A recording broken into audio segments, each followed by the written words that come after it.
Okay, welcome back sa ating channel. So, ito yung gagawin natin ngayon. Isang Samsung 55 inches na Smart TV. Bali, back job to mga bro. Kasi ginawa ko mga buwan ng October. Tapos, saktong mag-isang buwan ng November, nasira ulit yung backlight. So, nung una kong ginawa, ganito din. Na dyan lang sa gitna yung liwanag niya, itim sa magkabilang gilid. Tapos ayun, saktong mag-iisang buwan, ganyan ulit. Kaya ito yung gagawin natin. So bali, first time kong magkaroon ng back job na ganito, Samsung 55 curve. Pinalitan ko naman ng bago yung kanyang backlight, pero minsan talaga nakakatsamba rin tayo ng hindi magandang klase or factory defect na pyesa, kaya nangyayari din to kung minsan. Okay, bali ibababa lang namin yung TV and then bubuksan, tapos palitan natin yung kanyang backlight. So ayan, bali na buksan na natin yung ating TV. So yung ano na lang, yung hindi natin natatanggal yung kanyang LCD panel. So ito pala yung ipapalit natin, bago na backlight.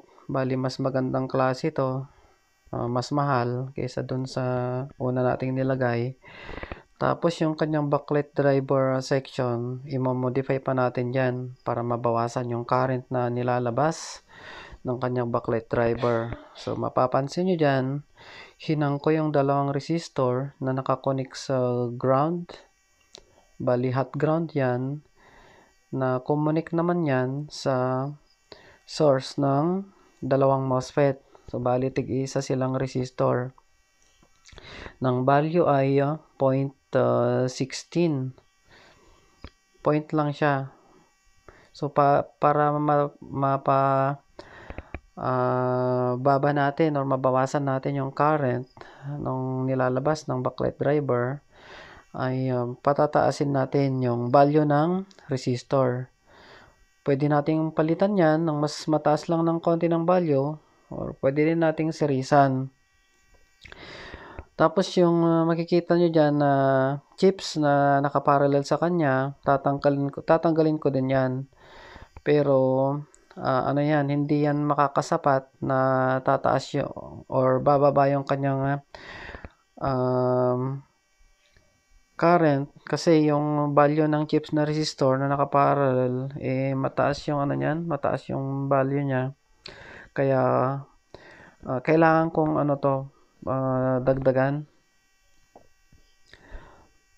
dagdagan yung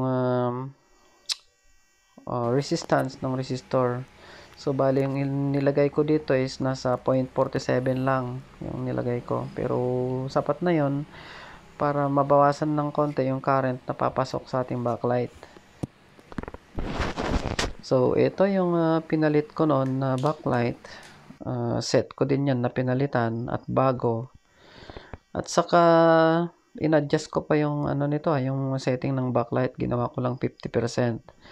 Pero sadyang nakachamba tayo ng mahinang klase, kaya madali siyang napunde. So ito yung lalagay natin, ay siguradong tatagal na yung lalagay natin dito. At saka bukod doon ay i-adjust pa natin yung kanyang current na nilalabas ng kanyang backlight driver.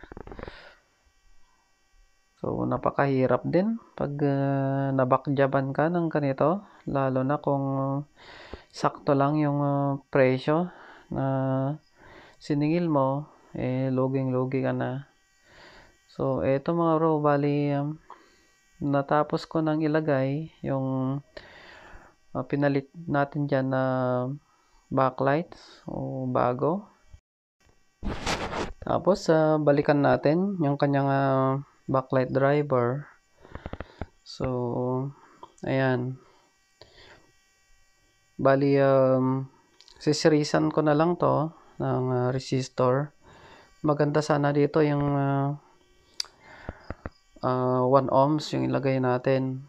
Kaya lang yung kapatid ko, yung pinabalik ko sa shop, wala siyang nakuha na, wala siyang available na 1 ohms na 1 watt.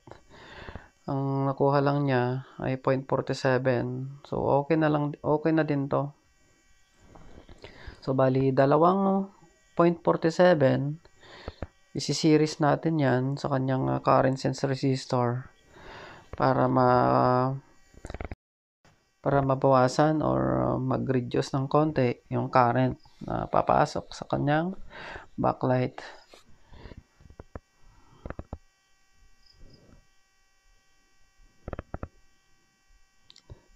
Yung ibang circuit nito sa current sense resistor, maraming resistor yung nakalagay. Minsan mayroong 4, may 5, may 3, may 2.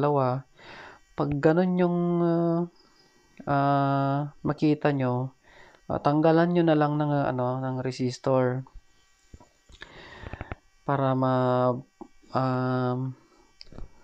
mabawasan yung current ng kanyang backlight driver. Yan, bali nahihinang na natin. Tapos yung nakaparallel dyan na chips na resistor, dalawa, tatanggalin na din natin yan. Medyo mataas yung value niyan eh, mga nasa 30 ohms. Kasi kung yan lang yung tatanggalin natin, hindi tayo magdadagdag ng resistor, hindi yan makakasapat dun sa konting current lang yung dyan, yung mababawas. Kaya ayun, nagdagdag tayo ng resistor. So ayan, bali okay na yung ginawa natin. So hindi pa pala naidudugtong yung dalawang resistor. Okay, bali idudugtong lang natin yan, tapos sinang natin, tapos isalpak natin para matesting natin yung ilaw ng ating backlight. So yun, doon sa mga bago pa lang sa ating channel, hindi pa kayo nakapag-subscribe, please subscribe, like pa din ng ating video at pa-share din para makatulong naman sa iba. So ayan, okay na. So bali yung lang yan, yung kapatid ko na lang yung tatrabaho ko dyan. Ako yung taga-video.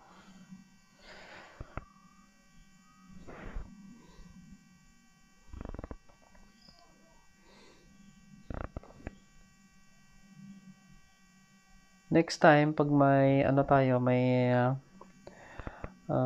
ginawa tayo na kailangan kong mag-modify dun sa kanyang backlight driver, gagawin naman natin yung magbabawas tayo ng resistor. So yung ginawa natin dito, nagdagdag tayo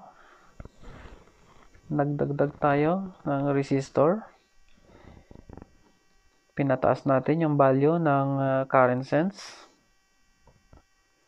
Kasi kapag mas mataas yung value ng current sense resistor, mas hihina yung kanyang output current. So ayan, okay na. Pag mababa yung resistance ng current resistor, mas tataas naman yung kanyang output current. So kahit na minodify natin yung kanyang current sense resistor, ay maliwanag pa rin, sapat pa rin yung liwanag ng kanyang backlight. So halos patapos na tayo dito. So i-assemble na lang natin pabalik yung kanyang light guide, prism film, and then yung kanyang LCD panel. Tapos final testing na tayo dito. So ayan, after nating assemble, okay na yung ginawa natin na back job. Kaya lang, kung mapapansin nyo dyan, may hindi pantay na liwanag yung kanyang screen. May itim. So, yan yung epekto nung marami kasing nasunog yung ano nito yung kanyang acrylic light guide. So, kahit na kinuskus ko na yun, na nilinisan, so, hindi pa rin siya ma-perfect na yung dati, na malinis na malinis. Pero yung may-ari naman, ay hindi niya pansin. Siyempre, tayong mga technician lang yung konting diferensya lang, mapapansin natin agad. So, ayun. So, hanggang dito na lang. At kung nagustuhan nyo yung ating video, please like, share, and subscribe. Maraming salamat.